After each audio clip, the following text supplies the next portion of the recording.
कई दिनों से हमारे देश का विपक्ष लगातार ये कह रहा है कि देश भारी संकट में फंस गया है, मोदी ने फंसा दिया है, हालात बहुत खराब हो गए, घरेलू गैस की भारी समस्या हो गई है, दुकानें और रेस्टोरेंट बंद हो रहे हैं, लोग बेहाल हैं।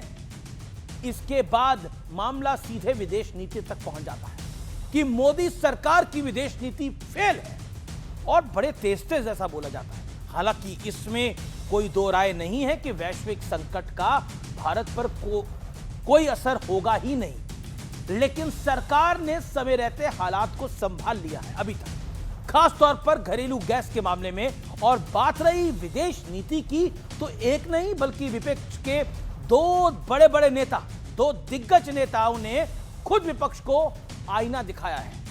कांग्रेस के बड़े नेता शशि थरूर, पूर्व विदेश मंत्री, कह रहे हैं कि कभी कभी टकराव की बजाय चुप्पी भी सरकार की अच्छी रणनीति होती है। तो मनीष तिवारी कह रहे हैं कि ईरान और इजराइल वाली लड़ाई तो भारत की है ही नहीं, इसलिए दूरी बनाए रखना ही समझदारी भरा सौदा है। तो सवाल है कि ईरान पर विदेश नीति से लेकर पेट्रोल, डीजल और एलपीजी तक क्या विपक्ष सिर्फ और सिर्फ प्रोपेगेंडा चला रहा था, एजेंडा चला रहा था, हवा बना रहा था? आज इसी पर होगी देश की सबसे बड़ी चर्चा, हॉर्मोस का समंदर, क्या भारत है वाकई धुरंधर?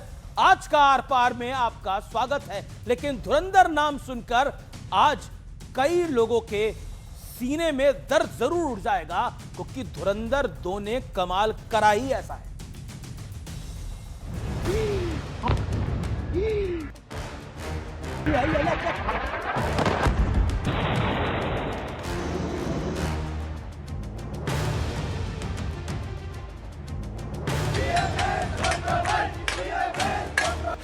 यूरोप में गैस की कीमत 30% बढ़ी।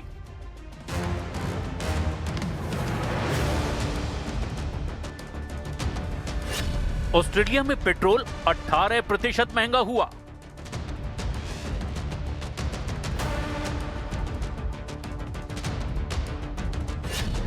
अमेरिका में पेट्रोल 17% महंगा हुआ।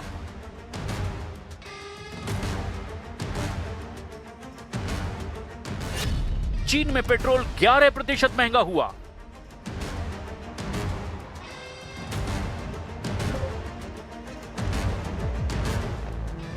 ये आंकड़े साफ बता रहे हैं कि ईरान बनाम इजराइल और अमेरिका वाले युद्ध ने दुनिया भर में कितनी तबाही मचाई है। अब सवाल है कि भारत में इसका क्या असर है। देश में इस वक्त पेट्रोल, डीजल, एलपीजी, सीएनजी और पीएनजी की कोई कमी नहीं है। कीमत की बात करें तो सिर्फ एलपीजी की कीमत में थोड़ी बढ़ोतरी करनी पड़ी, यानी कुल मिलाकर कोई खास इंपैक्ट नहीं है। लेकिन विपक्ष ऐसा माहौल बना रहा है जैसे देश में तबाही आ गई है।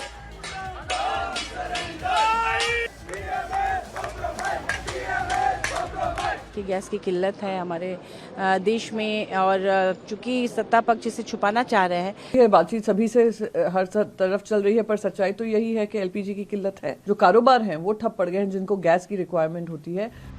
विपक्ष इस मुद्दे को मोदी सरकार की विदेश नीति तक ले गया कि हमारी फॉरेन पॉलिसी ने हमको ऐसी जगह ला के खड़ा किया है कि हम बेबस हो गए हैं और हमारी आम जनता को इतनी मुसीबत उठानी पड़ी।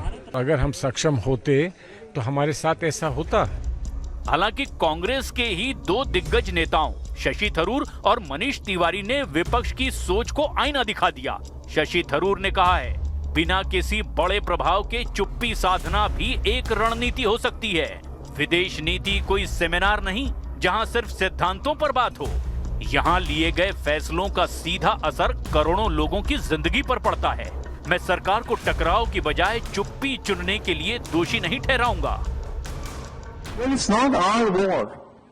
We've always been rather marginal players in the greater Middle East. We are doing the right thing. और हालात ये हैं कि दुनिया के बड़े देश युद्ध के बीच शांति के लिए भारत की तरफ देख रहे हैं। तो सवाल है, क्या भारत की विदेश नीति पर सवाल उठाने वाले देश हित को ताक पर रखकर सिर्फ सियासत चमकाना चाहते हैं? तो स्वागत है आपका आज के आर पार में, लेकिन अब वक्त है विश्लेषण का। हर मोर्चे पर भारत की धुरंधर नीति का विश्लेषण। युद्ध पर नीति, भारत ना किसी के पक्ष में खड़ा है ना किसी के खिलाफ खड़ा है। भारतीय नागरिकों को बाहर निकालने में गल्फ के सभी देश भारत के इस समय साथ हैं। पूरी दुनिया के लिए पहेली बना हॉर्मुज़ स्ट्रेट भारत के लिए खुला और यही कई लोगों को चुभा इस देश के अंदर। विदेश नीति की अब बात करते हैं। भारत की इजराइल, ईरान समेत गल्फ के सभी देशों के साथ बात हो रही है। युद्ध की बजाय बातचीत के जरिए समाधान वाला संदेश भारत दे चुका है और सीधे तौर पर कह चुका है कि शांति होनी चाहिए। तेल गैस पर नीति, जो कि सबसे महत्वपूर्ण है हमारे देशवासियों के लिए। कच्चे तेल की कीमत आसमान पर, लेकिन भारत में ना पेट्रोल महंगा हुआ ना ही डीजल। आइए आपको मैं बताऊंगा कहां कहां महंगा हुआ। उसके बाद मुश्किल हालात में भी देश में पेट्रोल, डीजल, सीएनजी, पीएनजी की कोई कमी नहीं है। एलपीजी पर थोड़ी दिक्कत हुई, लेकिन सरकार ने हालात को अपनी रणनीति के साथ और साथ ही साथ प्रोडक्टिव सोच के साथ संभाल लिया। भारत ने रूस से अपना ऑयल इंपोर्ट दोगुना कर दिया है। स्थिति और आने वाले दिनों में बेहतर होगी। बुद्ध वाला संदेश, महात्मा बुद्ध वाला संदेश कितना महत्वपूर्ण है। फिनलैंड के राष्ट्रपति समेत दुनिया के कई दिग्गजों ने कहा कि भारत सीज फायर करवा सकता है। आइए विपक्ष का सियासी कलेश क्या है, आइए आपको बताते हैं। भारत में स्थिति बहुत खराब है। पूरे देश में रसोई गैस का संकट खड़ा हो गया है। पूरी दुनिया में बारिश हो रही है, हमारे यहां सिर्फ हल्के काले बादल हैं, उससे परेशान हो भाई। मोदी सरकार की विदेश नीति फेल है। जल्दी पेट्रोल डीजल भी महंगा होगा, इकट्ठा करके रख लो, इस तरह की लाइन बोल रहा है इस देश का ऑपोजिशन। अब बड़ा सवाल क्या है, आज का बड़ा प्रश्न यह है व्यूअर्स, इस पर आप जरूर तवज्जो दीजिए। क्या विपक्ष जानबूझकर भारत की ताकत पर पर्दा डाल रहा है और कंफ्यूजन का स्टेट करना चाहता है? और मेरे साथ बात करने के लिए डॉक्टर अजय आलोक, भारतीय जनता पार्टी के नेता प्रवक्ता, उनका अभिनंदन है।